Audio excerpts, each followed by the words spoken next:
Welcome, everybody. Part of our continuing discussion with people on the left, people on the right, people in the center, people in academia, people in the media, people in right wing academia, people in left wing academia. We don't care. We want to have a series of intelligent conversations and provide the information directly to you, the public, so that you have to do this thing that I was told in high school is cool, but it's not really cool these days, but I'm kind of insisting that you do it. Think for yourself. That's what the series is all about. With us today is Jesse Walker from the Reason Foundation. He is the books editor. There he is, appearing on Book TV on C-SPAN. Interview with Jesse Walker of Reason Magazine. Jesse Walker is the book editor of Reason, where he has written on topics ranging from pirate radio to conspiracy theories and from cults to copyright law. The Los Angeles Times has described him as a writer willing to attack the sacred cows of the right and left with equal amount of intelligence and flair. We love that here. Walker's articles have appeared in the New York Times, the Washington Post, the Wall Street Journal, the Los Angeles Times, the Baltimore Sun, the Boston Globe, the National Post, the Atlantic, Politico, Times, Slate, Salon. Wow, really impressive. The Week, CNN, LA Weekly, New York, The New Inquiry, The New Republic, impressive. National Review, No Depression, Boing, I know what that is. All Music Guide, IO9, Radio World, Telos, Z, the Journal of American Studies, and many other publications. He has won 2 Los Angeles Press Club awards for articles on hate crimes and the basic income. And he was a finalist for articles on William Burroughs, Merle Haggard, oh, that's nice, Poppy O'Daniel, and disaster utopianism. Here's a little tweet he wrote recently. Part of the Libertarian Party seems to be getting bored with national divorce and is toying instead with national forced marriage. He made that on March 2nd, 2023. Jesse, did we get anything wrong? Is there something you'd like to correct? A background?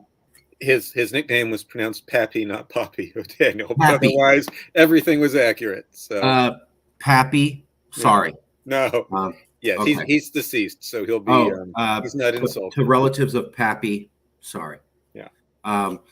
So now that we got that straight, I really appreciate you doing this. I know you got some stuff going on and et cetera, and I'm very sorry for the difficulties you got in the home world, but I want you to keep that level of frustration you were talking about before we did the interview. And now I'd like to ask you a couple straightforward questions. They're going to be a little bit tough, but I'm letting you know they're coming. Curveball's coming, I'm letting you know. Okay. So these are the standard questions. Is political division a problem in America today? Or are people overblowing this and it's not really that big a problem and they just want to have something to complain about and talk about in the news? Or is this really an issue and it's something we need to pay attention to and it's not just a shiny thing to capture our attention for the moment? Which one? Well, I want to say political division per se is a problem because, you're going to have different perspectives on different issues. It's natural to have division. That's healthy. No one's going to be right all the time, So political division itself, and that might seem like a pedantic point, but it's true. Division itself is not the problem. And when people talk about polarization, I think I saw one of the people you interviewed in the past was Morris Fiorina. Is that correct? I think he was on your list. I'm going to interview him. Oh, you're going to? Okay. Well, he's been a pretty strong influence on the way I think about a lot of these sort of polarization type issues. He will talk about the fact that a lot of what we look at, what the people call political polarization, is really, they're talking about party sorting. It's not that people are more divided now than they were 50 years ago. If you look at America in that period from like 1968 to 74, right? And so before and after it as well, very intensely divided country, a lot of actual political violence going on, more so than we're seeing now. But it didn't follow along party lines. You had liberal Republicans, you had conservative Democrats, and so on. So I think there's kind of 2 key facts to keep in mind. One, just sort of following on that, is that the 2 major parties have undergone a great sorting over the last half century. We're past the days where it was not surprising to see liberal Democrats or liberal Republicans or conservative Democrats. Now the GOP is fundamentally conservative and the Democrats are fundamentally liberal. But the other thing to bear in mind is that the meaning of quote unquote fundamentally conservative and fundamentally liberal is extremely unstable. What gets coded as being on the left or on the right changes.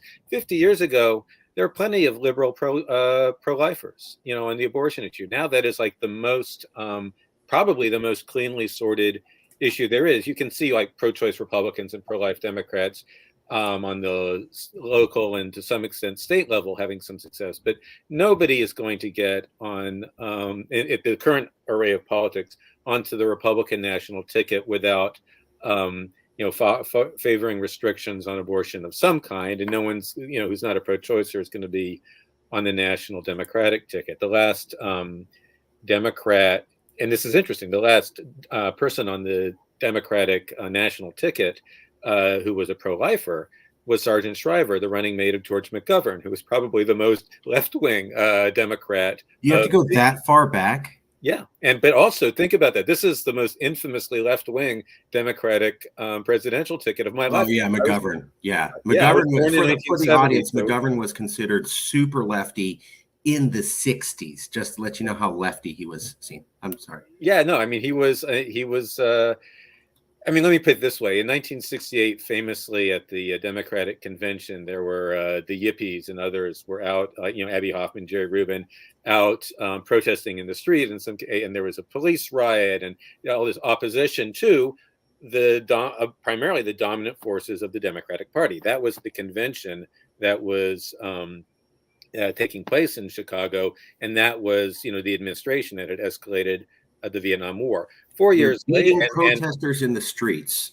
Yeah, right. Wasn't that live on TV? They were beating them right outside the convention. Yes, and and this is under another Democrat, Mayor Daley in Chicago. Well, in 1972, not only did Abby Hoffman and Jerry Rubin both endorse McGovern, but they came to the convention hall, and the Chicago delegation sort of ceremoniously sort of seated one of them, I don't remember which one, in Mayor Daley's old seat at the convention. So that was sort of the amount of change in the Democratic Party over those years, and in the country, because obviously there's a different general configuration.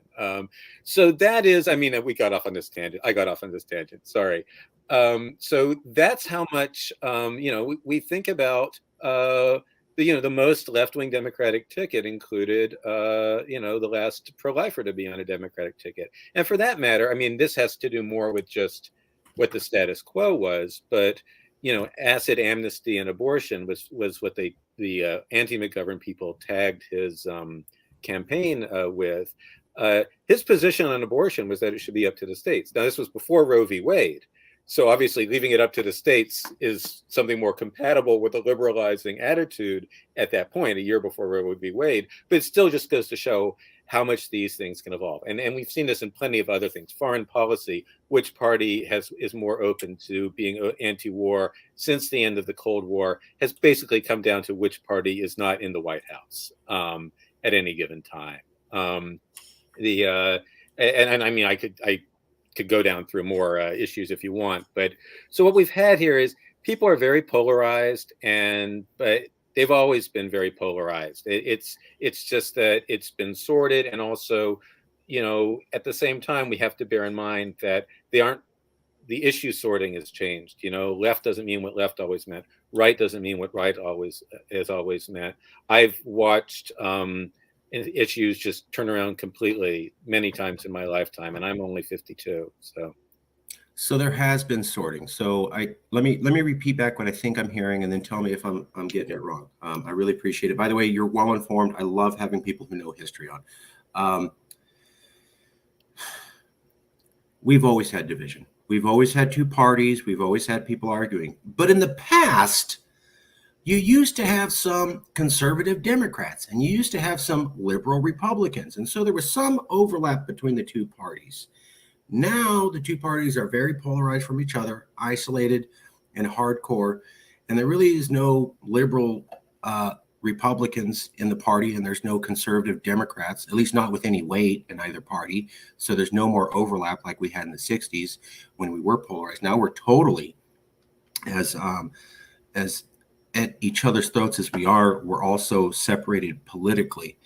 And this has happened over time. We can argue about whether people moved to separate communities because they specifically wanted to be near a new ideological community that matched what they said, or if they just felt like moving for lifestyle reasons. And then when they moved to that area, they started absorbing the way the people there vote and change. But there is polarization. Is that? I think, well, there's this party sorting. I think most of what we think of, the sort of real bitterness that people usually imagine, I think, when we talk about political polarization, is within the political class. I mean, we're talking maybe 20% of the country. I think most people's politics who are not political people are a mishmash. Surveys will often show folks, who the answer to conservative, that have a variety of liberal positions and vice versa, or who just really don't fit into any. And in fact, I just read this interesting paper. I'm blanking on the names of the people who wrote it. Sorry, I should have. All good. All good. But it was talking about sort of different meanings of moderate, and trying to figure out if the people who show up as moderates in the polls, which ones are sort of kind of balancing between Democratic and Republican, liberal and conservative views, which ones might have very extreme views, but it's just a combination of whether they're considered left wing or right wing. A lot of libertarians and populists would fit in that category. And then within that, which people have a sort of consistent group of you could have what look like inconsistent positions, but there's a consistent, like, I am a libertarian, and therefore and there are other people where it really is just kind of, they're inattentive to politics, and maybe they're not, thinking through the way things fit together. So I think there are far more than two tribes in America. I think the idea that everyone's either like a red state person or a blue state person is overblown. I think a lot of what's really changed, and this affects things like how people write about politics and talk about it on TV, is what's changed among the people who write about politics and talk about it on TV and actually are professional political people, either as politicians or as campaigners or as, pundits and things like that. I'm sorry. So that's a little bit different. I mean, because I think, we're long past the day when one of the most left-wing figures in the political scene, like going back again 50 years, was John Lindsay, mayor of New York, a Republican, and one of the most prominent right-wing figures is George Wallace, a Democrat. That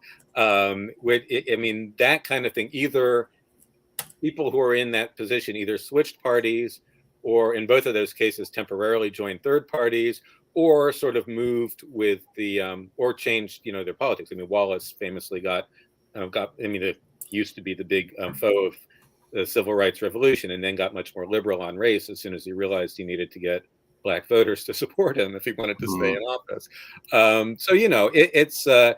There's a difference between what happens among the political class and what happens among ordinary people. And this is an important thing to make, because especially when you get to these sort of overblown claims about we're heading towards a civil war, that sort of thing. No, you don't have the troops of the civil war on either side. That's not the way people out in the country, or most people out in the country are thinking, I think.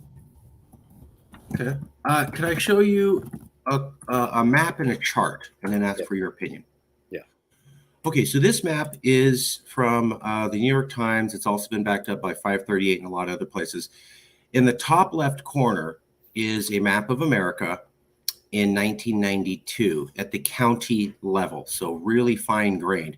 Right. Red means don't even run here if you're a Democrat. You have no chance of running at the county level.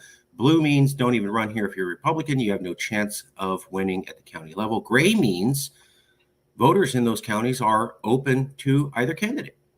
And you can see how we go from 1992 to 2016, and almost all the gray has been wiped out, and almost all the counties are now either hardcore red or hardcore blue over a 30-year period at the county level. The other thing I wanted to ask you was this. This is a poll from September 30th, 2021. New initiative explores deep, persistent divides between Biden and Trump voters at the Sabato Cristobal University of Virginia Center for Politics, well-respected school. 74% of all Biden voters and 78% of all Trump voters feel all voters from the other party are a clear and present danger to the US of A. That's 4/5 of the voters in both parties. And then we have landslide election maps showing almost the complete wipeout of elections where you can go either for a moderate choice. This would seem to suggest that the people themselves are at least highly polarized to a degree, and not just the elites. I think politicized people are. Most people are not politicized. Okay. And most, I mean, first of all, I'm delighted that that was a county map, because that's much better than talking about this on the state level. I mean, Sure. there were more Trump vote, and from 2020, there were more Trump voters in California than in Texas, you know? True. And there were more Biden voters in Texas than in True.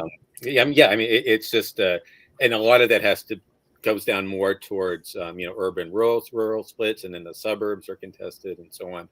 But I mean, that's a better way of thinking of it than the state by state process. Well, but Sure. even then, it's interesting to think about states where, because of, and boy, this is so small in the map, I can't really.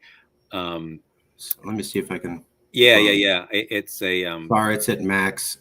Here's another one. Yeah. I wanted you to zoom in, if you could, on Colorado. Or actually, go back to the purple one. That might be good for this.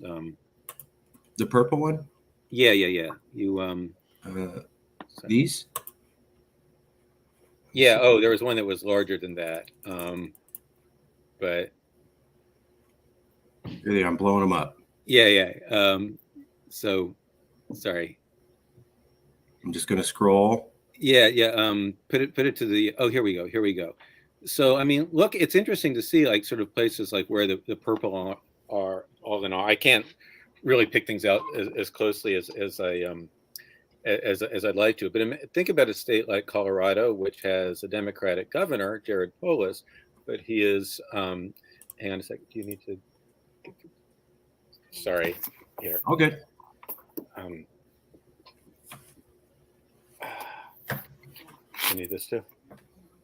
Sorry. You can fix that in post, right? Yeah.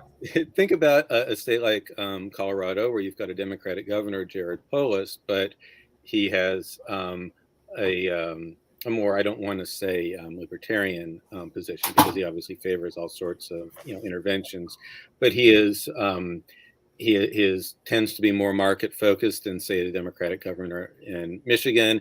He's responsive to the kind of Republican voters' needs, and is able to reach across the aisle in that way, and at the same time maintain sort of more liberal positions on things like marijuana.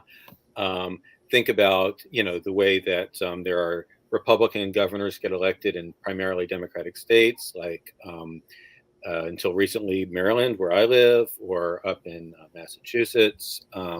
You often have this sort of thing where voters are kind of happy to have, they want to keep the Democrats in control of the legislature in these states, but sometimes they like to have a moderate Republican to sort of pull thing, Sure. under control. There are all sorts of these regional variations like this, and when you get to this sort of sorting, I think that there is just sort of a general kind of split. It can be oversimplified, but sure, urban and suburban and rural America. Sure. I sorted the way it comes out in there, but I don't know that people are really trying to, or that doesn't. It's not as though people are. I'm trying to remember the details of this poll. I'm sorry, I should have thought about a couple of things that haven't. Oh, could I ever have you back on? Would you ever be willing to come back? No, I just want to make this point. I'm just afraid I can't get the. You heard it here. He's willing to come back. The numbers right, but there was. There's like a famous poll that people point to when they talk about polarization, where the idea is that people, don't want to have their kids marry someone of another party. And what became clear when they sort of did these sort of more specific questions, so forth, is like what people were really kind of uncomfortable for was having their their kids marry someone who's going to talk about politics all the time. They weren't. It was like they were sort of more comfortable with someone who was like of the other party and didn't talk about it. Didn't talk about it much than someone who was in their party and was constantly going on about, the Rush Limbaugh worldview or whatever it is that they were coming from.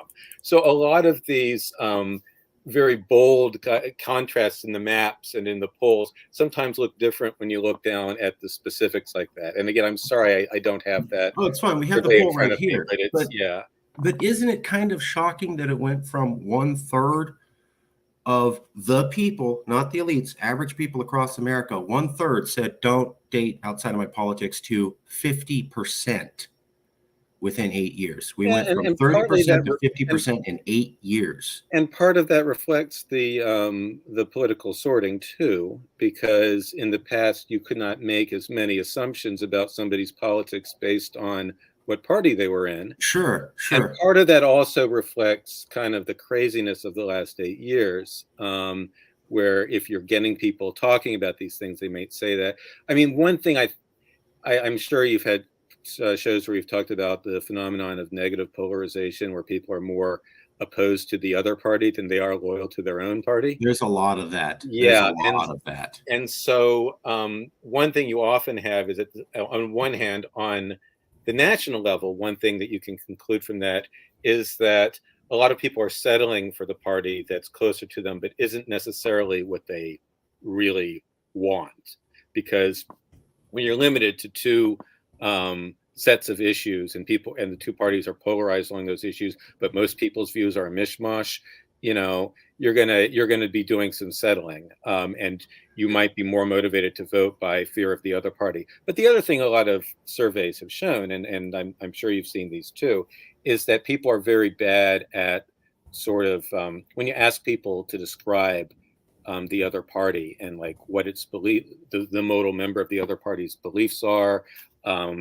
Even things like how rich are Republicans, or how irreligious are Democrats. They vastly overestimate the things they don't like, because, and this actually true. This is in many ways, I think, more of an effect than a cause of that kind of county level, sorting that you're talking about. The less you're exposed to, an everyday person of the other party, the more likely you are to sort of believe this caricature that's being, touted, in your own party's media.